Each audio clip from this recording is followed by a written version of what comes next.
2019వ సంవత్సరం చివరి నెలలో మనకందరికీ తెలిసిన ఈ మహమ్మారి చేతులు ఈ ప్రపంచం పడింది.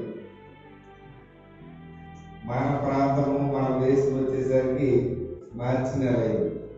3 నెలలు పట్టింది మన దగ్గరికి రావడానికి. ఆ మార్చి నెల నుండి ఈరోజు ఇంతకుముందు ఎవరో సాక్ష్యం చెప్తున్నారు 11 నెలలకు వచ్చాము. మార్చి నెల నుండి నవంబర్ నెల వరకు కూడా మనం చేసిందేమి లేదు, పిల్లలు చదివిందేమి లేదు, ఉద్యోగాలు లేవు, వ్యాపారం లేదు. అవన్నీ కూడా మూతపడిపోయినటువంటి పరిస్థితుల్లో మానవులుగా పుట్టినటువంటి జీవిస్తున్నటువంటి మనకు కొన్ని అనుమానాలు చాలా వచ్చేసి ఉంటాయి. చాలా అనుమానాలు మనకు కలిగి ఉంటాయి. దేవుడు ఏమయ్యాడు, అసలు నా పరిస్థితి ఎలా, ఎందుకయింది, నాకెందుకు వచ్చాయి ఇబ్బందులు అని మనం బాధపడుతుంటే మన ఇంతలోనే విపరీతమైన వర్షాలు విపరీతమైనటువంటి ఇబ్బందులు మనకు కలిగినప్పుడు మనుషులుగా కొన్ని తప్పుడు ఆలోచనలు మన హృదయంలో ఈ పాటికి వచ్చి ఉంటాయని అనుకుంటున్నాను. అందుకనే ఒక పుస్తకంలో నేను చదివాను, ఒక దైవజనుడు ఈ విధంగా రాశాడు. మనకు పేదల గురించి తెలుసు. పేదలు అంటే తొందరపాటు మనిషి, దుడుకు పేదలు అంటారు కదా. ఇది బైబిల్లో లేదు, కానీ ఆయన సరదాగా అతను తొందరపాటు మనిషి అని చెప్పి ఈ మాటలు రాశాడు. యేసుక్రీస్తు ప్రభు వారు పరిచయం చేస్తున్నప్పుడు ఆయన ఒక ప్రాంతంలోని ఒక ప్రాంతం కష్టమాను శిష్యులు వేసుకుని వెళ్తూ ఉండే సందర్భంలో ఒకనొక సమయంలో యేసుక్రీస్తు ప్రభు వారి శిష్యులకు చెప్పారంట, మీరందరూ ఒక్కొక్క రాయి తీసుకురండి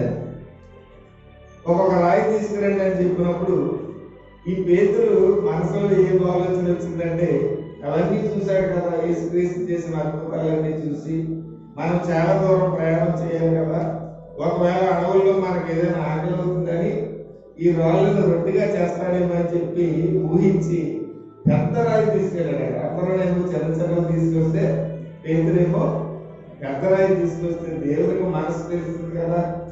అప్పుడు కొంత దూరం వెళ్ళిన తర్వాత చిన్న వాగు వచ్చిందంట. ఆ వాగులో నడిచి వెళ్తున్నప్పుడు ఇబ్బంది అవుతుందని చెప్పి శిష్యులతో చెప్పాడంట, యేసయ్య మీరందరూ తెచ్చిన రాళ్ళు ఈ వాగులో వేయండి, మనం వచ్చినప్పుడల్లా వాగులో రాళ్ళు వేస్తూ ఉంటే మనకు దారి ఏర్పడుతుంది, చక్కగా నడిచి వెళ్ళొచ్చు అని చెప్పాడంట. అప్పుడు పేతురు నిరుత్సాహపడ్డాడట, అయ్యో నేను ఇలా ఆలోచించాలి కానీ దాని ప్రయోజనం ఏమి లేదని. అప్పుడు ఇంకొకసారి ఆయన చెప్పినట్టుగా ఇంకొకసారి ఆ మార్గంలో వెళ్తుంటే మళ్ళా వాళ్ళు తీసుకురండి, వాళ్ళ దగ్గరికి వెళ్తున్నాం కదా అని చెప్పి ప్రభు అంటే పేతురు ఆలోచన చేశాడంట, మన అందరం చెట్టు పట్టుకెళ్తుంటే నేను కష్టపడి పెద్దలు మోసుకెళ్ళాను కానీ అక్కడ జరిగింది ఏమీ లేదు కాబట్టి అందరూ పెద్ద తీసుకుంటున్నారు కదా, ఈసారి చిన్నది తీసుకెళ్దామని చెప్పి చిన్న రాయి తీసుకెళ్ళాడు. అక్కడ తీసుకెళ్ళిన తర్వాత ప్రభు అన్నాడు, చాలా దూరం తెలిసిపోయారు కదా, మీరు రాళ్ళన్నీ ఇలా పెట్టండి, ఆ రాళ్ళు నేను రొట్టిగా చేసి ఇస్తాను అని అంటే అందరికీ పెద్ద రొట్టెలు వచ్చినాయంట, పేతురికి చిన్న రొట్టె వచ్చిందట. ఎందుకు ఈ మాట మీకు చెప్తున్నానంటే, మనుషుల యొక్క ఆలోచనలు ఎప్పుడు చెడ్డవి. మన ఎప్పుడు కూడా చెడ్డదని వాక్యం చెప్తుంది. చూడండి, ఆ మాట కూడా ఉంది. ఆదికాండ గ్రంథము 6వ అధ్యాయము 5వ వచనం, నరుల చెడుతనము భూమి మీద గొప్పదనియు వారి హృదయం యొక్క తలంపులలోని ఊహాంతయు ఎల్లప్పుడూ కేవలం చెడ్డదని యెహోవా చూచి తాను భూమి మీద నరులను చేసినందుకు యెహోవా సంతాపం నుండి తన హృదయములో నొచ్చుకొని ఉండెను అనే మాట చూడండి. అక్కడ దేవుడైనటువంటి యెహోవా నరులను చేసినందుకు, నరుల హృదయంలో పుట్టే చెడు తలంపుల గురించి ఆయనకు తెలిసినందుకు, అసలు వీళ్ళు ఎందుకు చేశారని చెప్పి ఆయన తన హృదయం మందు వచ్చింది. అక్కడ అదే రాయబడి ఉంది. మన హృదయంలో వచ్చేటువంటి తలంపులను బట్టి తన హృదయం వచ్చుకుంటున్నాడు. అంటే మన హృదయము దేవుని హృదయాన్ని ఎప్పుడు బాధ పెడుతుంది. ఎందుకనంటే ఆ పైన మాటలో ఉంది కదా, నరుల హృదయములో నుండి, హృదయం యొక్క తలంపులలోని ఊహ. చూడండి, అక్కడ 3 మాటలు ఉన్నాయి. మనకు హృదయం ఒకటే తెలుసు. అంటే హృదయంలో నుండి ముందు తలంపు మనకు పుడుతుంది. ఆ తలంపు ఎక్కడికి నడిపిస్తుంది? ఊహల్లోనికి నడిపిస్తుంది. మన హృదయము చెడు తలంపులు మనకు కలిగించి, చెడు ఊహలు మనకు కలిగించడం ద్వారా ఏమవుతుందంటే కొన్నిసార్లు మనకు కలిగిన ఇబ్బందులు బట్టి మనం దేవుని ప్రశ్నించి, దేవుడు నాకు ఏం చేశాడు, నాకు ఏం చేయగలుగుతాడు అనే అనుమానాలు మన హృదయంలో చాలా ఇప్పుడు వరకు మనకు వచ్చి ఉంటాయి. అలా వచ్చినటువంటి సందర్భాల్లో వారి హృదయంలో వచ్చినటువంటి కొన్ని ఊహలు, తలంపులు బట్టి దేవుని ముందు అవిశ్వాసులుగా నిలబడినటువంటి వారికి కలిగిన ఇబ్బందుల్లో, ఇరుకుల్లో దేవుని ప్రశ్నించి అవిశ్వాసులుగా, అల్పవిశ్వాసులుగా, సందేహించే వారిగా మిగిలిపోయినటువంటి కొన్ని సందర్భాలు మీకు తెలియజేయాలని ఈ యొక్క ఆరాధన సమయంలో మీ ముందు నేను నిలబడి ఉన్నాను. అందులో మొదటిగా చూద్దాం ఆ సందర్భం. యోహాను రాసినటువంటి సువార్త 20వ అధ్యాయము 24-25 వచనాలు. ఈ యొక్క వాక్య భాగంలో దేవుని సందేహించినటువంటి ఒక సందర్భం మనకు కనబడుతూ ఉంది. 20వ అధ్యాయము 24-25 వచనాల్లో చదవండి. ఓకే, సాక్ష్యం ఇచ్చుచు. ఓకే, యోహాను సువార్త 20వ అధ్యాయము 24-25 వచనాలు. యేసు వచ్చినప్పుడు 12 మందిలో ఒకడైన దిదుమ అనబడిన తోమ వారితో లేకపోయేదు. ఆ సందర్భం అంతా మీకు తెలుసు, మీరు చూస్తూ ఉండండి అని చెప్తారు. యేసుక్రీస్తు ప్రభు వారు మరణించి తిరిగి లేచిన తర్వాత, ఆయన పునరుద్ధరణై శిష్యులకు కనిపించిన తర్వాత, అక్కడ ఒక ఆయన చనిపోయాడు, మనకు తెలుసు, ఇస్కరియోతు యూదా. ఇక 11 మంది మిగిలారు. ఆ 11 మందిలో ఆయన ప్రత్యక్షమయ్యే సమయంలో ఏమైందంటే, ఒకసారి ఆయన ప్రత్యక్షమైనప్పుడు అక్కడ తోమ అక్కడ లేడు. తోమ అక్కడ లేడు. అదే అక్కడ రాయబడింది దిదుమ అనబడినటువంటి తోమ. దిదుమ అంటే ఏం కాదు, అది వేరే పేరు కాదు, ఏం నిక్నేమ్ కాదు. సాధారణంగా మనం కృప అనే పేరు పెట్టుకుంటారు. ఇప్పుడు జనరేషన్ ఏం చేస్తుంది? గ్రేస్ అని పెట్టుకుంటారు. అంటే తెలుగులో కృప, ఇంగ్లీష్ లో గ్రేస్. కొంతమంది మరియమ్మ అని పేరు పెట్టుకుంటారు, ఇంగ్లీష్ లో మేరీ. అలాగే దిదుమ అంటే అది గ్రీక్ భాషలో ఒక పేరు, తోమ అంటే అరామిక్ భాషలో పేరు. అంతే, ఒకే పేరు 2 భాషలు అక్కడ రాయబడింది. ఆ తోమ అక్కడ లేడు.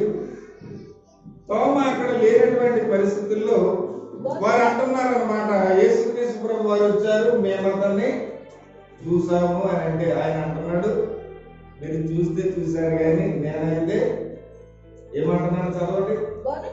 కనుక తక్కిన శిష్యులు, ఆ సందర్భం అంతా మనకు తెలుసు. అక్కడ అంటున్నాడు, నేను యేసుక్రీస్తు ప్రభు వారు ఆ మేకుల గురుతులలో నా వేలు పెట్టి నేను చూస్తే గాని నేను నమ్మనే నమ్మను అన్నాడు. చూడండి, ఆ గురుతుల్లో చేయి పెట్టి చూస్తే గాని నేను అతన్ని నమ్మను అని చెప్పేసి ఒక సందేహాన్ని అక్కడ కోమలో వ్యక్తపరిచాడు. కొన్నిసార్లు మన జీవితంలో దేవుడు మనకు ఎన్ని అద్భుతాలు చేసినా, మనకు 3.5 సంవత్సరాల వాళ్ళ ముందు ఎన్ని ఆశ్చర్యకార్యాలు చేసినా కూడా అవన్నీ కూడా మర్చిపోయి అక్కడ తోమ అంటున్నాడు, యేసుక్రీస్తుని చూస్తే నేను నమ్ముతానని కూడా కాదు. ఆయనకు గాయమైంది, ఆ గాయం ఎందుకు చేయిందో కూడా ఆయనకు తెలుసు. అది మనం చేసిన పాపాలను బట్టి మనం రక్షించడానికి ప్రభువు తన సిలువలో వేలాడన్న విషయాన్ని కూడా అతను మర్చిపోయి, అతను చూస్తే నేను అతను నమ్ముతానని కూడా అంటలేదు. ఆ మేకుల గుర్తులు నేను చూడాలి అని అంటారు. చూడండి, గాయపడినటువంటి చేతులను ఇంకా గాయపరిచేటువంటి హృదయం అన్నమాట మన హృదయం. ఎందుకు దేవుని హృదయం అలా బాధపడుతుందంటే, ఆయన మన కొరకు గాయపడితే ఆ గాయాన్ని మనం రేపుతూ ఉంటాం మనకు కలిగిన సందేహాలు బట్టి. ఎప్పుడైతే మనము ఆయన గురించి ఒక సందేహం వచ్చిందో, దేవుడు ఏమయ్యాడు, నన్ను విడిచిపెట్టాడు, నన్ను పట్టించుకోవట్లేదు, నన్ను ఒక బలహీనురాలుగానే ఉంచేశాడు అనే సందేహం మనకు వచ్చిందో, అప్పుడు మనం మరలా ఆయన గాయాన్ని రేపుతున్నామనే విషయాన్ని మనం గుర్తు చేసుకోవాలి. అప్పుడు ఈ సందర్భం అంతా జరుగుతుంటే ఆ క్రింద భాగంలో అక్కడ రాయబడింది, వాళ్ళు ఈ విధంగా మాట్లాడుకుంటూ ఉంటుండగా అక్కడ 8 దినములైన తర్వాత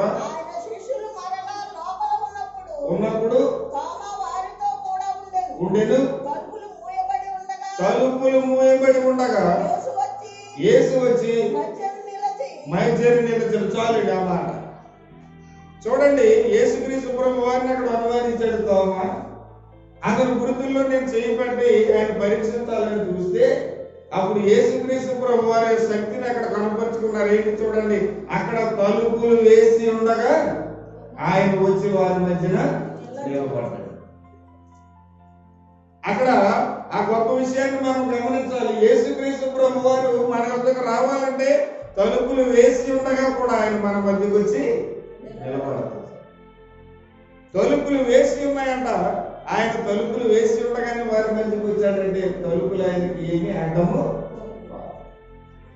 తలుపులు ఆయనకి ఏమి అడ్డం కాదు. ఒక్కొక్కసారి అనుకోవచ్చు, నాకున్న మార్గాలన్నీ మూసుకుపోయినాయి అనుకుంటాను. ఎవరి దగ్గరికి వెళ్ళినా నాకు తలుపు క్లోజ్ చేస్తున్నారు.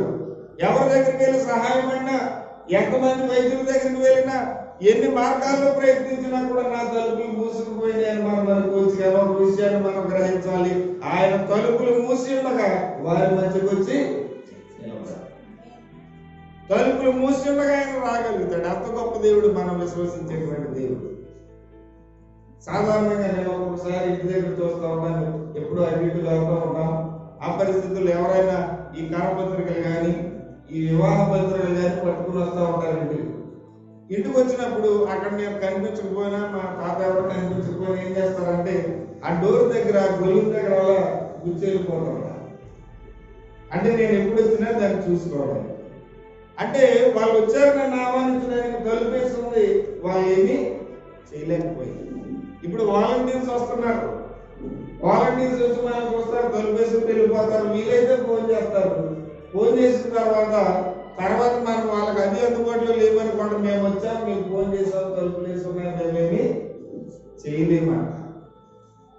మనుషులు చేసే సహాయము, మనుషులు మనకు చేసే ఉపయోగం కొంతవరకే. ఒక సమయం వచ్చినప్పుడు వాళ్ళు ఇష్టమైతే ఉంచుతారు, ఇష్టం లేకపోతే తలుపులు మూసేస్తారు. ఒకవేళ బాధపడుతున్నామే మన ముందు ఎప్పుడైనా అలా తలుపులు మూయబడ్డాయేమో, మనం విశ్వసించిన వారు, మనం నమ్మినటువంటి వారు, మనకు కావలసినటువంటి వారు దారులన్నీ మూసుకుపోయి బలహీనులుగా ఉన్న పరిస్థితుల్లో మన ముందే వాళ్ళ తలుపులు మూసారేమో, మనం ఏమీ బాధపడని అవసరం లేదు. మనం విశ్వసించేటువంటి దేవుడు తలుపులు మూసి ఉన్నను లోపలికి రాగలిగినటువంటి దేవుడు. అందుకే మనం పడవలసిన పని లేదు, మనము దిగులు పడవలసినటువంటి పని లేదు. కారణము ఆయనకు తలుపులు, మనకున్నటువంటి తలుపులు అనగా మనకున్న సమస్యలు, మనకున్న ఇబ్బందులు, ఇరుకులు ఆయన ఏ మాత్రము ఆపేటువంటి ఏమి కాదు. వాటన్నిటినీ దాటి అవి అలా ఉండగానే మన మధ్యకు వచ్చేటువంటి ప్రభు, మనం నమ్మినటువంటి మన రక్షకుడైనటువంటి యేసుక్రీస్తు వారు. అటువంటి దేవుని తోమ ఏం చేస్తాడు, తలుపులు మూసి ఉండగా కూడా లోపలికి వచ్చేస్తాడు. అన్ని దాన్ని మూసుకుపోయి, ఉద్యోగాలు పోయినాయి, వ్యాపారాలు పోయినాయి, చదువులు పోయినాయి, ఏదో పోయినాయని మనం అనుకుంటాం. కానీ ఏమి బాధపడవలసిన పని ఏమీ లేదు. తలుపులు మూసే ఉన్నాయి, అది మనకు కనపడిన తలుపులు. కానీ ఆయన తలుపులు మూసి ఉండగానే మన దగ్గరకు వస్తాడు. తలుపులు మూసి ఉండగానే వస్తాడు. అప్పుడు తలుపులు మూసి ఉండగా వచ్చిన తర్వాత వారికి అర్థమైంది. అప్పుడు యేసుక్రీస్తు ప్రభు వారు అంటారు, ఏంటి అక్కడ 27వ వచనంలో, తరువాత తోమాను చూసి నీ వేలు చాచి నా చేతులు చూడుము, నీ చేయి చాచి నా ప్రక్కలో ఉంచి అవిశ్వాసివి కాక విశ్వాసమై ఉండుమని చెప్పి. ఎందుకు ప్రభు ఈ మధ్య అనకాల సమయంలో మనకిస్తున్న సందేశం ఏమిటంటే, ఒకటి, ఇప్పటి వరకు మనకు ఉన్న అనుమానాలు, మనకు ఉన్నటువంటి తప్పుడు ఊహలు, దేవుడు నాకు ఏం చేస్తాడు, నా ప్రక్కన ఉన్నాడనే అనుమానాలన్నీ తీసేయి. అవిశ్వాసివి కాక విశ్వాసమై చాలు. ఇప్పటి వరకు నా విశ్వాసం చాలు, విడిచిపెట్టాయి. ఇక నుండి నీ విశ్వాసంతో. మనకు అనుమానం వచ్చినప్పుడు దేవుడు తప్పకుండా అనుమానాన్ని తీరుస్తాడు. అక్కడ తోమ అన్నాడు, నేను ఆ గుర్తులో వెళ్ళిపెట్టి చూడాలన్నాడు. కానీ అక్కడ చదివారు కాబట్టి, రా తోమ, నీ వేలు వైపు నువ్వు చూడు, నీ చెయ్యిలో చాపు, నేను వేలుతోటే చెక్ చేస్తాను అన్నాడు. అయితే దేవుడు ఇంకా క్లియరెన్స్ ఇస్తున్నాడు, నీ చెయ్యిలో చాపి నా ప్రక్కలో ఉంచు. ప్రక్కలో ఏముంది? ప్రక్కలో బల్లెపు కోటు ఉంది ఆయనకి. ఆయన పాపం తోమ అడగలేదు ఆ విషయం, కానీ నీకు అది కూడా సరిపోదేమో తోమ, ఇప్పుడు నా చేతిని గాయపరిచినా తృప్తి చెందవేమో, ఇదిగో నా ప్రక్కలో కూడా చెయ్యి పెట్టి, ఇది నీ కొరకు నేను పొడిపించుకున్నటువంటి బల్లెపు పోటు. ఆ బల్లెపు పోటును, ఆ మేకుల గురుకలను మనము ఎల్లప్పుడూ రేపుతూ ఉన్న కారణం ఏంటంటే మనకు కలిగినటువంటి అవిశ్వాసం. అందుకే అంటున్నాడు, నీవు అవిశ్వాసం కాక విశ్వాసమయ్యాడు. చాలు ఇంతవరకు మనకున్న విశ్వాసం. ఇప్పటి వరకు కలిగిన అనుమానాలు, ఊహలన్నీ ఇక చాలు, విడిచిపెడదాం. దేవుడు చెప్తున్నాడు, ఇకనైనా నువ్వేం చేయాలి, నీ అవిశ్వాసాన్ని విడిచిపెట్టి విశ్వాసంతో జీవించు. అప్పుడు అంటున్నాడు 28వ వచనంలో, అందుకు తోమ ఆయనతో ప్రభువా నా దేవా అని అక్కడ సంబోధిస్తున్నాడు. చూడండి, అప్పుడు అంటున్నాడు, అప్పుడు ప్రభువా నా దేవా అని ఆయన అక్కడ సంబోధిస్తున్నాడు. చూడండి, అంటే ఎప్పుడైతే దేవుడు తనను తాను నిరూపించుకున్నాడో, దేవుడు తలుపులు మూయబడి ఉండగా కూడా లోపలికి రాగలిగాడు. ఇదిగో ఒక అనుమానాన్ని వ్యక్తపరిచావు, కానీ రెండు అనుమానాలు నీకు తీర్చేస్తున్నాను, నీ అనుమానాన్ని నేను తీర్చేస్తాను. దాని ఉద్దేశము, దేవుడు నువ్వు అవిశ్వాసగా ఉండకు, విశ్వాసగా ఉండండి. దాని ఒక అర్థం ఏంటంటే, మనకు కలిగిన అనుమానం ఒకటైతే ఆయన ఉన్న 2, 3 అనుమానాలు కూడా తీర్చేస్తాడు. ఎప్పుడు ఆ విశ్వాసం మనకు వస్తుంది అని అంటే, ఆ విశ్వాసాన్ని తీర్చేస్తాడు ఆయన. నీ గొప్ప అనుమానం ఉండి ఆయన ఉన్న అనుమానాలన్నీ కూడా తొలగించి క్లియర్గా మనకి ఆయన చూపిస్తాడు. అప్పుడు అంటున్నాడు, అప్పుడు చేయాల్సిన పని ఏంటంటే, నా ప్రభువా నా దేవా అన్నాడు. ఇప్పటికైనా పోయింది ఏం లేదు. ఇప్పుడు వరకు మనము కొన్ని సందర్భాలు అవిశ్వాసంగా ఉండిపోయామేమో, మనకు కలిగిన ఇబ్బందులు బట్టి, ఇరుకులు బట్టి ప్రభువుకు మనం పిలవలేదు, నా ప్రభువా నా దేవా నన్ను క్షమించు. ఎంతకాలం నేను అనుమానించాను ప్రభువా, ఎంతకాలం అవిశ్వాసంతోనే ఉన్నాను, ఎన్నో చేసావు, ఎన్నో నీ ప్రక్కనే ఉన్నాను నేను, నువ్వు చేసినవన్నీ చూశాను, కానీ ఎందుకు అవిశ్వాసం వచ్చింది ప్రభువా, నన్ను క్షమించు అని చెప్తే, అప్పుడు క్రింద 29వ వచనంలో వేసాను, నీవు నన్ను చూసి నమ్మిదువు గాని తోమ, చూడక నమ్మిన వారు ధన్యులు. చూడక నమ్మిన వారు ధన్యులు. అన్ని మనకు కనపడితేనే నమ్మాలనుకున్నాడు తోమ, కానీ ప్రభువు చెప్తున్నాడు, అన్ని మనకు కనిపించవు, మనం చూడకపోయినా విశ్వసించినట్లయితే వారు ధన్యులని చెప్పి వారిని అవిశ్వాసం నుండి తీసివేసి విశ్వాసులుగా మార్చేటువంటి ప్రభు. మన హృదయంలో, మన మనసులో నుంచేటువంటి తలంపు, ఊహ ఎప్పుడు చెడ్డది అని వాక్యం చెప్తుంది. ఎంత చెడ్డది అంటే, దేవునిని కూడా ప్రశ్నించేటంత చెడ్డది, దేవుని యొక్క గొప్పతనాన్ని ప్రశ్నించేటంత చెడ్డది. అందుకే ప్రభు అలాంటి చెడ్డ ఊహలు, అనుమానాలు వచ్చినప్పుడు ఆయన చెప్తున్నాడు, నీకు కావాలని నేను అన్ని నిరూపిస్తాను, కాకపోతే నువ్వు అవిశ్వాసిగా కాక విశ్వాసిగా ఉందా అని చెప్తున్నాడు. ఈ సందర్భం రెండవ సందర్భాన్ని చూద్దాం. వారికి కలిగినటువంటి హృదయము చెడ్డదని మనుషులు నిరూపించినటువంటి రెండవ సందర్భం బైబిల్ గ్రంథంలో మత్తయి రాసినటువంటి సువార్త 14వ అధ్యాయం 28వ వచనం.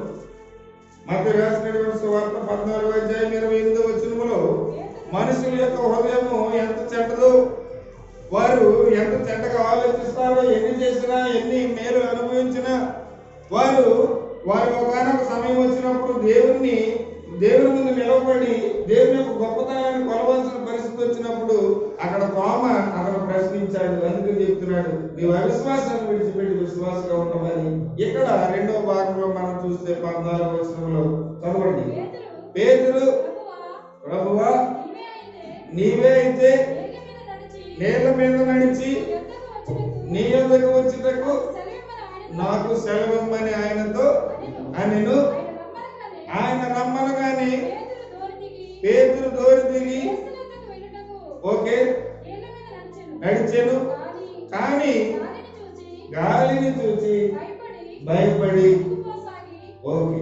చూడండి, అక్కడ ఆ స్టోరీ అంతా ఎందుకు చెప్పడం సమయంలో ఆ స్టోరీ మనకు బాగా పరిచయమే. పేతురు నీళ్ళలో నడుస్తానని ఆశపడ్డాడు. ఎందుకు ఆశపడ్డాడంటే, అక్కడ ముందు స్టోరీ అంతా చదివితే వారు దూరంలో ఉన్నారు, గాలి వచ్చింది. గాలి వచ్చిన తర్వాత గాలికి ఆ దోని వెళ్ళిపోతుంటే వీళ్ళు కంగారు పడుతున్నారు అన్నమాట. శిష్యులు అందరూ ఎక్కడికి పోతాం, వెళ్ళిపోతామని చెప్తే యేసుక్రీస్తు ప్రభు వారు వారిని కాపాడడానికి ఎలా వస్తున్నాడు? నేల మీద నడుచుకుంటూ వస్తున్నాడు. ఇవన్నీ పాటలు పాడుతున్నాం, అప్పుడప్పుడు ప్రసంగాల మధ్యలో చెప్తాను కానీ చాలా క్యాజువల్గా సింపుల్గా తీసుకుంటాం మనం. కానీ ప్రభు ఒకసారి ఎందుకు గుర్తు చేస్తున్నాడు, ఇవి సింపుల్గా బాగా తెలిసిన సందర్భాలే కానీ మర్చిపోతుంటాం ఒక్కొక్కసారి. ఆయన తలుపులు మూసుకుండగా వచ్చేస్తాడు, ఆయన సముద్రం మీద కూడా నడిచాడు. ఎవరున్నారంటే అసలు సముద్రం మీద నడిచిన వాళ్ళు ఎవరైనా ఉన్నారు? ఎంత పెద్ద విషయం అది. తలుపులు మూసుకుండగా ఆయన వచ్చేస్తాడు, సముద్రం మీద కూడా నడిచి ఆయన వచ్చేస్తాడు. కొన్నిసార్లు నేను మహా అగాధంలో కూలిపోయాను, ఎటు చూసినా గండమే అనుకుంటాము. ఎటు చూసినా గండమే, నిజమే. వారు సముద్రంలో ఉన్నారు, అడుగు బయట పెడితే అంతే మునిగిపోవడం, అడుగు బయట పెడితే మునిగిపోవడమే. మనం ఏమి చేయలేము, అడుగు బయట పెడితే మన పని అయిపోతుంది. అలాంటి పరిస్థితుల్లో సముద్రం మీద కూడా నడిచి అయినా వచ్చారు. ఏమనుకుంటున్నారు? మనం విశ్వసించేటువంటి దేవుడు యొక్క గొప్పతనం. ఇక ఏ దారి లేదు, ఎవరు వచ్చి రక్షిస్తారు అనేటువంటి అనాలోచన, ఊహ, అటువంటి చెడ్డ తలంపులు మనకు వస్తాయి. ఒక విషయం మనం గుర్తుపెట్టుకోవాలి, ఆయన సముద్రం మీద నడిచి వచ్చేస్తాడు. సముద్రం మీద నడిచి వచ్చేస్తాడు మన దగ్గరికి. ఇక అంతా మూసుకుపోయింది అనుకుంటాం మనం. ఏమి కాదు, ఆయన సముద్రం మీద కూడా నడిచి ఎక్కడికక్కడ దిగిపోతాడు ఆయన మనలో. ఆయన నడుస్తున్నప్పుడు ఏమైంది? ఈ పేదరికి చెప్పారు కదా ముందే స్టోరీ, కంగారు దుడు. అయినా గొప్పతనమే. అంతమంది శిష్యులు ఉన్నారు, యేసుక్రీస్తు తర్వాత నీళ్ళ మీద నడిచినోడు పేదరే. తొందరపాటు కూడా మంచిదే ఒక్కొక్కసారి, అది అన్ని విషయాల్లో పనిచేయదు. కానీ ఎక్కువ సార్లు ఆలోచిస్తా కూర్చుంటే ఎందుకు పని చేయం మనం? ఏదో అవుతుంది ఒక్కొక్కసారి చేస్తుంది. ఎక్కువ ఆలోచన ఎక్కువైపోతే ఏది చేయలేము. నేను ఇల్లు లేకపోతే ఏదో ఇల్లు కడదాం అనుకుంటున్నాను, ఇప్పుడు 1,00,000 ఉంది, ఇక ప్రారంభిస్తే ఏమవుతుందని అనుకుంటాం. 10,000 10 రూపాయలతో ప్రారంభించి ఇల్లు కట్టిన చాలా మంది ఉన్నారు. ఎక్కువ ఆలోచిస్తే మనం ఏమి చేయలేము. అందుకే తొందరపడ్డాడు పేదరు. అయినా యేసుక్రీస్తు తర్వాత నేల మీద నడిచిన వాళ్ళు పేదరు ఒకడు, ఇంకెవరు నడలేదు. తర్వాత ఆయన నేల మీద నడిచాడు, కానీ ఆ తర్వాత ఏమైందంట? గాలిని చూసి భయపడి మునిగిపోసాగాడు. మనము ఆ నడి సముద్రంలో ఉన్నప్పుడు గాలి వస్తూ ఉంటుంది అంటే ఏంటి? విమర్శలు వస్తాయి, అయిపోయింది, లేకపోతే మనం చక్కగానే వెళ్ళిపోతాం. మన పని బాగానే ఉంటుంది, దేవుడితో విశ్వాసంతో మనం కూడా సముద్రం మీద నడిచేస్తాం. కానీ ఏదో గాలి వస్తుంది, ఏదో ఒక మాట, ఏదో తలం ఎక్కడి నుంచో మనకు కనపడుతుంది, అంతే ఆ విశ్వాసాన్ని అంతా విడిచిపెట్టేస్తాం. అదే ఊహ ఇప్పుడు చెడ్డదని వాక్యం చెప్తుంది. దేవుడి తర్వాత దేవుడు అయ్యాడు, అక్కడ సముద్రం మీద నడిచి గాలి వచ్చింది, ఆ గాలి చూశాడు, దేవుడి వైపు చూడకుండా అంతే మునిగిపోశాడు. మునిగిపోయాడు. ఒక చిన్న సందర్భంలో పేతురు ఒక్కొక్కసారి ఆ చిన్న గాలులు, చిన్న ఇబ్బందులు, ఇరుకులు వస్తాయి, అంతే విశ్వాసంతో విడిచిపెట్టేస్తాం. అందుకే దేవుడు అంటాడు చూడ, అక్కడేమో అవిశ్వాసం అంటాడు. తోమా సందర్భం అవిశ్వాసం అంటే అసలు విశ్వాసమే లేనుడు అని అర్థం. ఇక్కడ చదవండి మాట, అల్ప విశ్వాసి అని అంటాడు. అల్ప విశ్వాసం అంటే ఇంగ్లీష్ లో ఓయి లిటిల్ ఫెయిత్ అని ఉంటుంది. ఓయి లిటిల్ ఫెయిత్, లిటిల్ అంటే ఏంటి? కొంచెమే విశ్వాసం. అల్ప విశ్వాసం అనమాట. సగం చేసిన తర్వాత వస్తుంది మనకు. ముందు బ్యాచ్ ఏమో వాళ్ళు ముందే అనుమానం వాళ్ళకి, ఈ బ్యాచ్ ఏంటి ఇక్కడ రెండో వ్యక్తి ఎవరంటే ఇతనికి సగం చేసిన తర్వాత వస్తుంది అనమాట. ఇదే జబ్బు ఉంది మనకు. ఒక్కొక్కసారి బాగానే మొదలు పెడతాం, బాగానే మొదలుపెట్టి 2 అడుగులు వేసిన తర్వాత సగం నడిచిన తర్వాత వస్తుంది మనకి అనుమానం. దేవుడు నాకు ఏం చేస్తాడని చెప్పి అప్పుడు ఏం జరుగుతుందో తెలుసా? మనం సగంలో అనుమానం పెడితే మనం ఉన్నది కూడా మర్చిపోతాం. ఎలా మర్చిపోతారంటే, విశ్వాసం లేకపోతే తోమ క్లియర్గానే ఉంది అక్కడ. ఏదైనా సగం చేసి విశ్వాసం వచ్చి సగంలో మానేసిన తర్వాత దీనికి ఇంకా ఎక్కువ ఇబ్బంది వచ్చింది. ఏంటంటే మునిగిపోసాగాడు. ఏమంటే ఎప్పుడైనా ఆలోచించారా ఈ సందర్భం? పేతురు మునిగిపోవడం ఏంటి? ఇంట్లో పేతురు మునిగిపోవడం ఏంటి? పేతురు ఎవరు? జాలరి అంటే ఫిషర్మెన్, చేపలు పట్టేవారు. చేపలు పట్టే వాళ్ళకి ఈత రాకుండా ఉంటుంది ఎక్కడైనా? చేపలు పట్టే వాళ్ళకి ఈత రాకుండా ఉంటుంది? ఈత రాకపోతే వాళ్ళు చేపలు పట్టడానికి వెళ్ళాల్సి. ఈ మధ్యన పేపర్లో ఒక న్యూస్ చదివాను. ఒక తండ్రి వేటకి వెళ్తున్నాడు.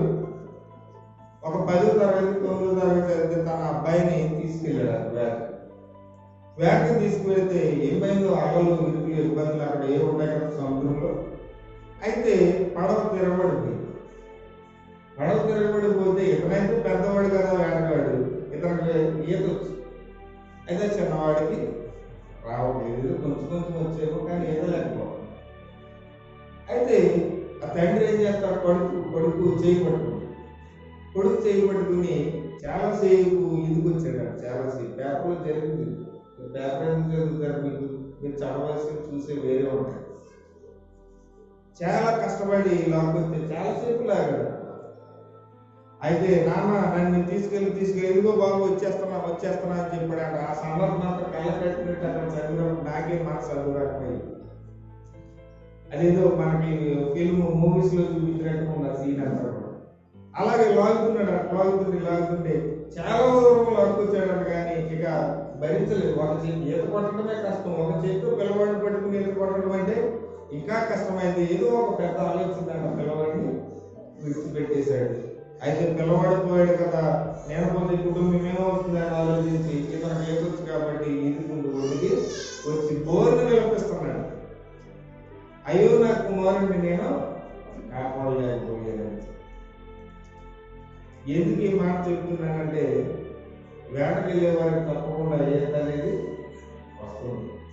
అతను వచ్చి తనను తాను కాపాడుకోగలిగాడు, తన కుమారుని అయితే కాపాడలేకపోయాడు. కానీ ఇక్కడ పేతురు వేటగాడే కదా, పేతురికి ఈత రాదా? ఎందుకు రాదు? ఆ ముందు చదవండి. ఆయన ఒక సందర్భంలో ఆయన యేసుక్రీస్తు ప్రభు వారు వినడం చాలు, ఆయన దగ్గరికి వస్తే పేతురు వస్త్రహీనుడిగా ఉన్నాడని చెప్పి ఆయన సముద్రంలో దూకినట్టు రాయబడింది. అంటే అప్పుడు దూకాడు. ఎందుకు ఆయనకి ఏదొచ్చు కాబట్టి కాసేపు యేసుక్రీస్తు ప్రభు వారు వచ్చిన తర్వాత ఆయన వస్త్రహీనుడై ఉన్నందున అక్కడ వస్త్రం వేసుకుని కవర్ చేసుకున్నాడని అక్కడ రాయబడింది. అంటే ఆయన ఏమైనా చేయగలుగుతాడు, ఒకవేళ అది ఉందో లేదో విడిచిపెట్టండి. అయితే వేటగాడైనటువంటి వాడికి ఈత తప్పకుండా వస్తుంది. కానీ ఇక్కడ ఏం జరిగిందంటే ఆ అల్ప విశ్వాసం ఏం చేసింది, అతనికి వచ్చినటువంటి ఈతను కూడా మర్చిపోయేలాగా చేసింది. మనం పని మొదలు పెట్టిన తర్వాత సగంలో అల్ప విశ్వాసం చూపిస్తే మనకు తెలిసింది కూడా మనము మర్చిపోయి ఏం చేస్తాం, నీటిలో ఊరిపోతాం. అందుకే అల్ప విశ్వాసం చాలా ప్రమాదకరమైనది. అందుకే అంటున్నారు యేసుక్రీస్తు ప్రభువు వారు అక్కడ వచ్చినారు, పేతురు నువ్వు ఎందుకు సందేహించావని చెప్పి అక్కడ ప్రభువు. అందుకే మనం గుర్తు చేసుకోవాలి, మనం సందేహించకూడదు. ఆయన తలుపులు మూసుండగానే మన దగ్గరికి రాగలుగుతాడు. మన వ్యక్తిలో సముద్రంలో చిక్కుకుపోయిన సముద్రం కూడా నడిచి రాగలుగుతాడు. అటువంటి గొప్ప దేవుడు మనం కలిగి ఉంటే మనకి ఎన్నో సందేహం. అది ముందు తోమాన్ అన్నాడు అవిశ్వాసి అన్నాడు, తర్వాత పేతుర్ని అల్ప విశ్వాసి అని అన్నాడు. ఇక చివరి భాగాన్ని చూసి మన వాక్యాన్ని ముగించుకున్నాం. మత్తయి రాసిన సువార్త 28వ అధ్యాయము 16-17 వచనాలు. మత్తయి రాసినటువంటి సువార్త 11 మంది శిష్యులు యేసు తమకు నిర్ణయించిన వెళ్ళిరి. వారు ఆయనను చూచి ఆయనకు మ్రొక్కిరి గాని కొందరు సందేహించేది. చాలు చూడండి, అక్కడ ఆయనకు వారందరూ మొక్కారంట, శిష్యులందరూ కూడా. కానీ మొక్కిన తర్వాత ఏం చేశారంట? మరి ఎందుకు మొక్కడం?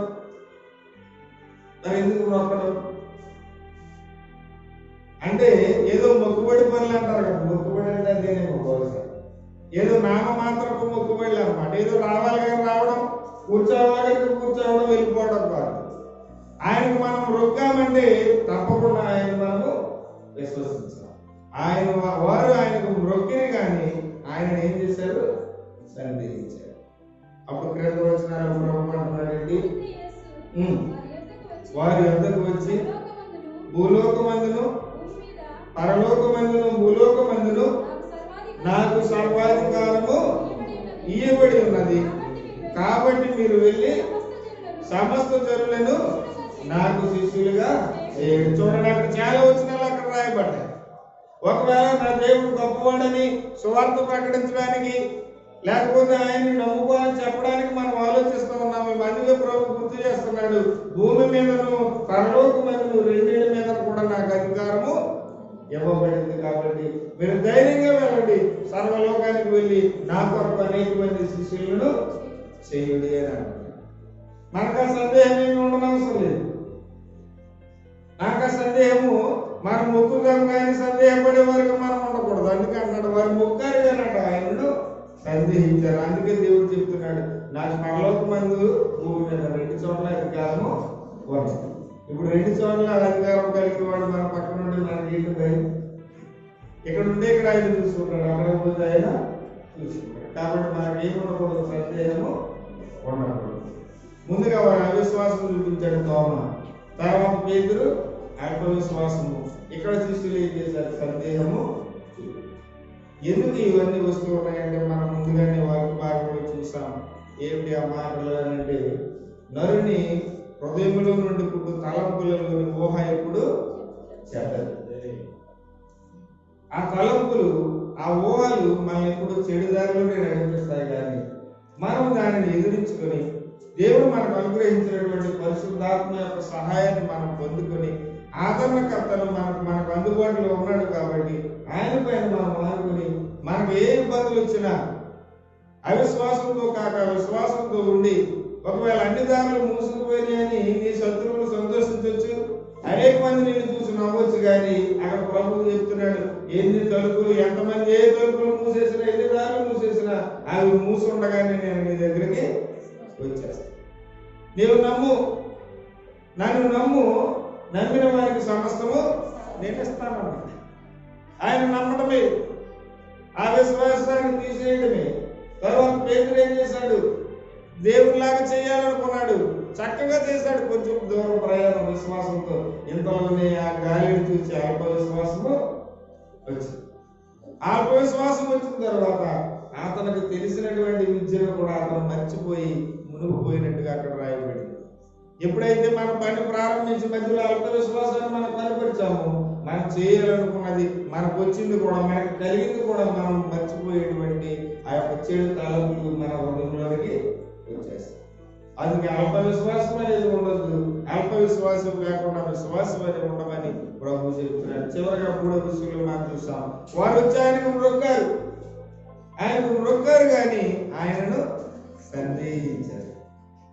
మనం ఆయనకు మ్రొక్కేవారిగా ఉంటే ఆయనను గురించిన సందేహం మనకేమి ఉండకూడదు.